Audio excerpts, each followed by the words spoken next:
I'm into the personalities and characters of the game. I love it. I love the uniqueness of the enemies. That is something that is a huge draw to me, for sure. You're not going to find it in any other game, which I think is very cool. And it does. They have their own personality. And when you hear the voice, you go, oh, that's so-and-so. I still don't know what Phantom they are, but I know this person. Oh, this is going to be interesting. I feel like in an interesting way, it's kind of like when you watch like Friday the 13th or Halloween or Nightmare on Elm Street. Like, you know the killer, but you're not sure what they're going to do, right? They're full of surprises. And that's why I feel like we keep watching horror movies, is because we go, oh, we get this killer, we're familiar with this killer, but what kind of situation are they going to get thrown into now, right? Which is why some of these films, like the Friday the 13th franchise, sometimes can go like crazy, like completely batshit crazy, right? So it's always interesting. I think that's good in this type of game, to have those type of characters, those types of monsters or phantoms, if you will, because they kind of become our favorites in a weird way, even though they're trying to kill us. And we want to watch, we want to experience, we want to jump back in and see what happens next. So I think that that's a very smart way of going about it, honestly. You're not just some rando priest or some rando ghost hunter. You yourself are also a personality. And, you know, so that way you can be like this kind of character main or this character main or this character main. And that's really cool as well. And then to go up against very specific characters themselves, like specific kinds of enemies, is also really exciting. It just keeps it more engaging, I think. So I think they have a great like foundation for sure. Now I'm really excited to see where it goes. Yeah, the ghosts are very cool. I love the designs. I love the witch when she becomes the witch, and just her look like with the horn coming out of the eye. The story of I can't remember the guy with the Tommy gun. I can't remember his name now. But the fact that the mob boss, like his own mob boss, like kills him and pours gold down his throat. And when you look at the design of the ghost, you can actually see the gold. Like, that is nuts. Like, that is so cool. I absolutely love that. So I think there are some like really great lore elements here that they can work with. I think the characters are great. I think that there are really good systems here. Like, I like the fact that you have 3 of each item, the fact that you can use 3 equipment items, and the fact that you can then pop over to your 3 and use 3 different gadgets. So, you know, first aid kit, you can use holy water, you can use a composure shot. Like, I love that.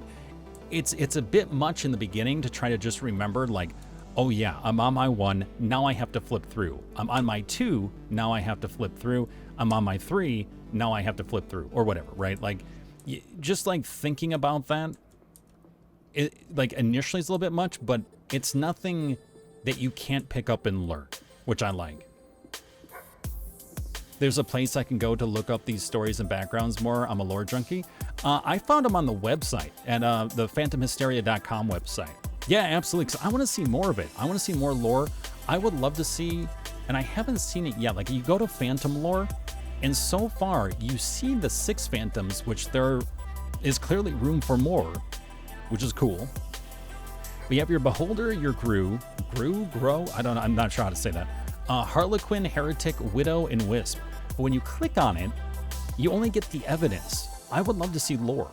Like, I know we're getting lore of the characters, which I'd love to see in-game, but what I'd also love to see is a lore of the type of Phantom, like an actual description, like we see in many of these other games. Because yeah, I'm the same way. Like, I'm very much a lore junkie. So let me know, like, how was a Wisp created? Like, what is the point of the Wisp?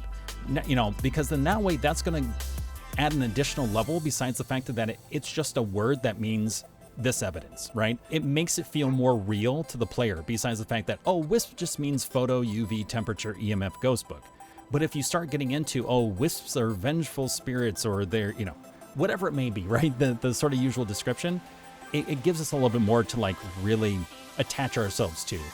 Because that's the whole point of like scary games, or games with scare elements or horror elements, you know, is the fact that we get scared because we have that investment. If we don't have that investment, it's no longer scary, right? We're no longer concerned or no longer care. So we're just kind of like going through the motions. So that's when you get desensitization. So yeah, if they can keep adding on to the lore and the storytelling and give us more info on that, I think that'll definitely keep people hooked for longer too. Because I think that's why it works for Devour, honestly. And I hate to like try to compare or contrast games, but because the two games too are in my eyes very different. Like they have sort of very basic similarities, but they're very different games. But Devour does have that story. They give you that lore, right? You are very specific cult members, and this is your background, and this is the background of the person who is now under demonic possession, and this is the story of where they're at, and of like the map itself. Like they even have lore on that. Like the latest Western map is a map that is actually, I think, like a movie film set or something. So even that has like those specifics that draw you in and keep you playing. So I think if they can do that for these locations and for the characters and for the different kinds of phantoms, as well as the different characters of the phantoms, the 3 that we have thus far and more, I think that would be great. I think that would be very, very cool to see. Yeah, I do think like, again, the mixture of the speed of the enemies can be a little much, them teleporting on top of you, the loss of composure where it's just really hard to see. All that together creates an issue. I think individually you can make it work. You get your composure shot, you get your this, you get your that. But when you have all 3 stacked up on top of each other, that's when it's a bit much. So I think individually they can work as concepts. I just think together they're just very strong. And then for me, I know I mentioned this before, but head bobbing. I think the head bobbing is a nice immersion effect, but I have motion sickness. And so me doing this too much actually triggers that. So I remember when I first got into the game, I started moving and I'm like, oh, okay. And I instantly looked to see, okay, can I turn off head bob? And I didn't see it. So I would not mind that as an option. Even if it's just to tone it down, I would take that. Because I definitely want to play the game. And I think depending on the lighting and stuff, maybe it doesn't affect me as much, like in some of the darker zones and stuff, but like this is very strong for me. So, and again, that's just my personal thing. Again, I'm having a lot of fun with this game. And I know as mentioned too, it's like, you give feedback because you care. Criticisms are a part of loving the game, and I think that's absolutely on point. Like if you didn't care, if the game developer didn't do a good job, there would be no reason to get excited. There'd be no reason to get frustrated. Like whenever people get frustrated at a game because they don't like something, that's actually kind of a good thing, because that means that the developers are doing their job in engaging you. Because if something didn't work, but you didn't care, you wouldn't bring it up, right? You wouldn't get frustrated by it. You wouldn't talk about it and discuss it. Hopefully, ideally discuss it rather than screaming or attacking people on Twitter. For the love of God, please stop doing that.